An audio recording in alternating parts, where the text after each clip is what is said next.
وہ اسباب جن کے ذریعے انسان کا روحانی دل کمزور ہوتا ہے یا بیمار ہو جاتا ہے، ان میں سے اکثر وہی اسباب ہیں جو انسان کے فزیکل دل کو کمزور کرتے ہیں، انسان کے فزیکل ہارٹ کو کمزور کرتے ہیں، یا انسان کا فزیکل ہارٹ بیماریوں میں مبتلا ہو جاتا ہے۔ یہ ایک عجیب و غریب مرحلہ فکر ہے، کیونکہ سائنسدان بھی اس بات کو قبول کر رہے ہیں۔ وہ لوگ جو ماضی میں انسان کے روحانی دل کے وجود کے منکر تھے، آج وہ تسلیم کر رہے ہیں کہ وہ اسباب جن کے ذریعے انسان کا اسپریچول دل بیمار ہو جاتا ہے، یہی وہ اسباب ہیں جن کے ذریعے انسان کا فزیکل دل بھی بیماریوں میں مبتلا ہو جاتا ہے۔ جیسا کہ ہم رسالت مآب صلی اللہ علیہ وآلہ وسلم کی احادیث میں امراض قلب کے حوالے سے چیپٹرز ہیں، رسالت مآب صلی اللہ علیہ وسلم کی احادیث ہیں، صوفیاء کے اقوال ہیں، صحابہ کرام علیہم رضوان کے بے شمار اقوال ہیں۔ انسان کو اگر غصہ آئے، حسد، جیلسی، تکبر، یہ وہ تمام امور ہیں جن کے ذریعے انسان کا، وہ تمام اسباب ہیں جن کے ذریعے انسان کا روحانی دل کمزور ہوتا ہے۔ اور پھر انہی اسباب کی بنیاد پر پھر فورنیکیشن، اڈلٹری اور دیگر کرمنل ایکٹس، شراب کا پینا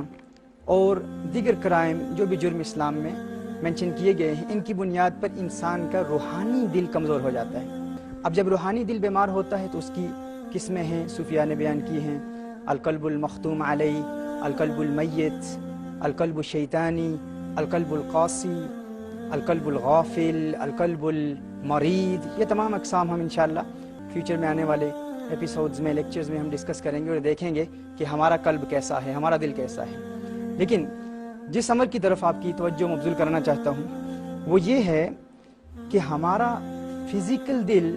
بھی انہی اسباب کے ذریعے بیمار ہوتا ہے۔ فزیکل دل کی بیماری کے حوالے سے رسالت مآب صلی اللہ علیہ وسلم کی احادیث ہیں جن کو ہم روحانی دل کی بیماری پر بھی وہ احادیث دلالت کرتی ہیں۔ حضور اکرم صلی اللہ علیہ وسلم نے ارشاد فرمایا: الا ان فی الجسد مضغۃ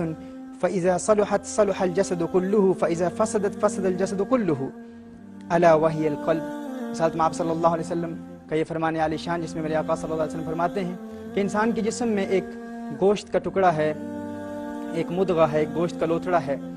اگر وہ درست ہو جائے تو سارا جسم درست ہو جاتا ہے، اور اگر وہ بیمار ہو جائے تو سارا جسم بیمار ہو جاتا ہے۔ الا وہی القلب، حضور نے ارشاد فرمایا کہ وہ دل ہے۔ اس حوالے سے دا ہارٹ میتھ انسٹیٹیوٹ نے اپنی ایک لیبارٹری کی ایک ایکسپیریمنٹ کی۔ ناظرین ہم یہ کہتے ہیں کہ جس طرح انسان کے اسپریچول ہارٹ، انسان کے روحانی قلب میں کمزوری پیدا ہو جاتی ہے جب انسان میں تکبر پیدا ہو جائے، غصہ آ جائے، جیلسی پیدا ہو جائے، حسد پیدا ہو جائے، لوگوں سے نفرت انسان کے دل میں پیدا ہو جائے، تو اس نفرت کی وجہ سے انسان کا روحانی دل تو کمزور ہوتا ہی ہے۔ یہ کہتے ہیں کہ یہ ایسے اثرات انسان کے فزیکل دل پر مرتب کرتا ہے کہ انسان کے فزیکل دل کو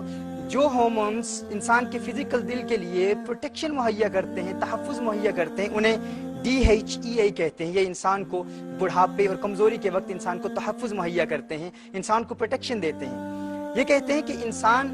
کو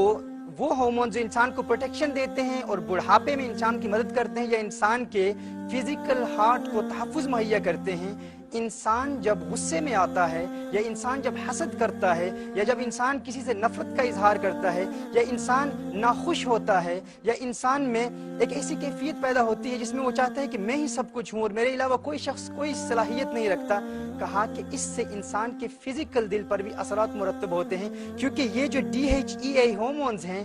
یہ ان کی پروڈکشن ریڈیوس ہو جاتی ہے، یہ کم ہو جاتے ہیں، جس کی وجہ سے انسان کا فزیکل دل بھی کمزور سے کمزور تر ہوتا چلا جاتا ہے اور بیماریوں میں مبتلا ہو جاتا ہے۔ ناظرین کرام اگر ہم غور کریں، یہ تو فقط ایک فیکٹر تھا، اس کے علاوہ ہم جانتے ہیں کہ رسالت مآب صلی اللہ علیہ وسلم کی ٹریڈیشنز اور صوفیاء کے اقوال اور قرآن کریم کی آیات بھی اس پر دلالت کرتی ہیں کہ انسان کچھ ایسے امور ہیں جن کے ذریعے انسان کا روحانی دل بیمار ہو جاتا ہے۔ مثال کے طور پر زیادہ کھانا کھانا، اس سے انسان کا اسپریچول دل، انسان کا روحانی قلب کمزور ہو جاتا ہے۔ اب زیادہ کھانا کھانے سے انسان کا فزیکل دل بھی کمزور ہو جاتا ہے۔